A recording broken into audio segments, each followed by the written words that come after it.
We begin today's session with oath and affirmation of our newly elected members. Members to take oath or affirmation, Secretary General, please. Mr. P. Bhargav and Ms. Baby Bhavya, who stand elected from Tirupati constituency of Andhra Pradesh and Madhubani constituency of Bihar, will now come and take the oath or affirmation. I now request Mr. P. Bhargav to come and take the oath or affirmation.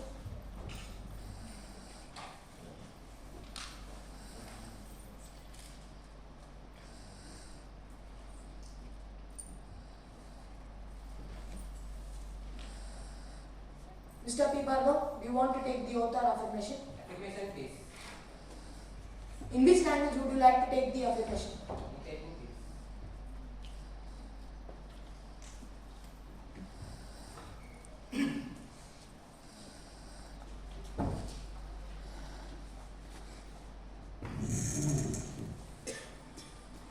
Buchalapalli Bhargav అనే నేను శాసనం ద్వారా నిర్మితమైన భారత రాజ్యాంగం పట్ల నిజమైన విశ్వాసం విధేయత చూపుతానని భారతదేశ సార్వభౌమాధికారాన్ని సమగ్రతను కాపాడుతానని తిరుపతి ఎంపీగా నా కర్తవ్యాలను శ్రద్ధతో అంతఃకరణ శుద్ధితో నిర్వహిస్తానని భయం గాని పక్షపాతం గాని రాగద్వేషాలు గాని లేకుండా రాజ్యాంగాన్ని శాసనాలను అనుసరిస్తూ ప్రజలందరికీ న్యాయం చేకూరుస్తానని దైవ సాక్షిగా ప్రమాణం చేస్తున్నాను.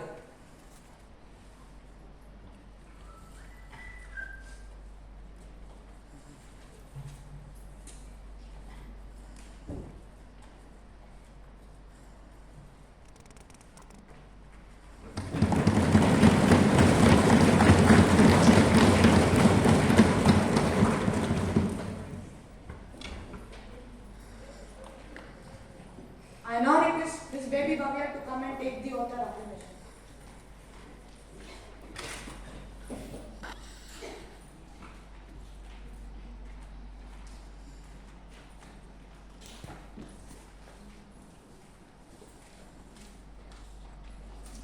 Ms. Baby Bhavya, do you want to take the oath or affirmation? In which language would you like to take the oath?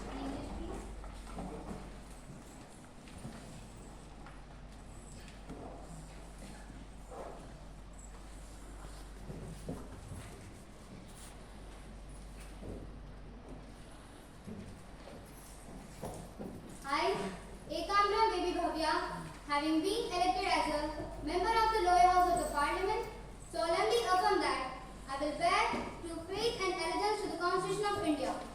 By the law established, I will uphold the sovereignty and integrity of India. I will faithfully discharge the duty upon which I am about to enter. Thank you.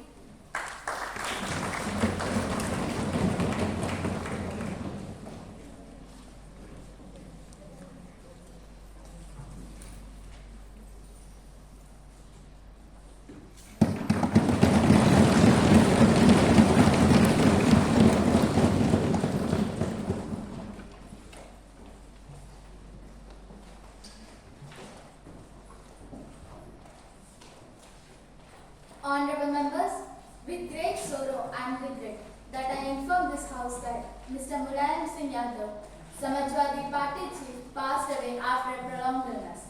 Mr. Mulayam Singh Yadav possessed a unique ability of discharging the most onerous responsibility with passion. He had been elected 10 times as MLA and 7 times as Lok Sabha MP. He was uncompromising when it came to matters and interest of the poor people. Honorable Speaker, I would like to extend myself and my team members with great sorrow that Mr. Mulayam Singh Yadav, a great political giant, towering intellectual and a legal luminary, has passed away. He was an articulate leader who had given lasting contributions to India, and I can't forget his tireless service as the Defence Minister of India. The country has lost a much-loved leader, but he will always be remembered for his service as the Defence Minister to people. The country has also honoured him with Padma Vibhushan. Honorable Speaker, the untimely demise of senior leader Mulayam Singh Yadav ji, former Defence Minister, 3 times Uttar Pradesh Chief Minister, it's a huge loss to the nation. He was an experienced leader and was a legal luminous. He was such a dynamic leader that he was respected by all and admired by all. He stood for secular ideas and fought for social justice. He was amongst the biggest figures who stood for reservations for OBCs. I am extremely sad to hear about his passing away. The country will definitely miss him. Now the question number begins. Question number 101, Ms. Neha. Madam Speaker, we see the Minister of Energy to highlight Assam, assessing the potential of power generation, cost of power generation, plan to set tidal power in the Gulf of Kutch. If any more plans to be set up in Bay of Bengal. Thank you. Honorable Minister of Energy, Ms. Manha.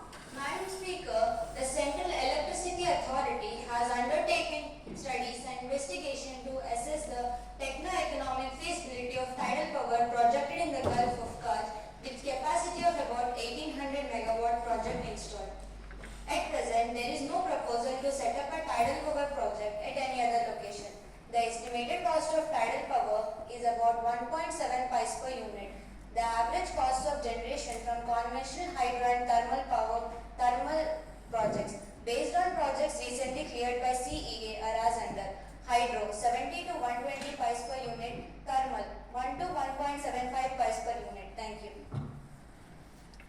Honorable Member of Parliament, Mr. Adarsh. Madam Speaker, Honorable Minister has given reply that the estimated cost of tidal power project and proposed project in Gulf of Kutch will be about 85 paisa per unit, and the cost of hydro power will be about 35 to 60 paisa per unit. The cost of thermal power generation will be about 100 to 1.7 paisa per unit.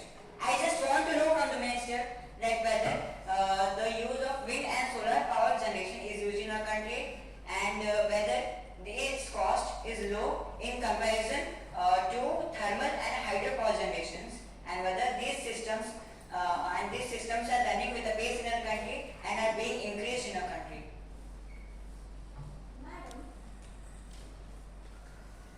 Madam, as far as wind is concerned, the cost estimated is 1.6 to 1.95, and solar at present, if we take in absolute terms, it is much costlier because we have not yet been able to tap the solar energy on commercial basis, but experiments are being tried. If we take the cost of production level, the cost of solar will be nearly 4 rupees more than the cost of thermal.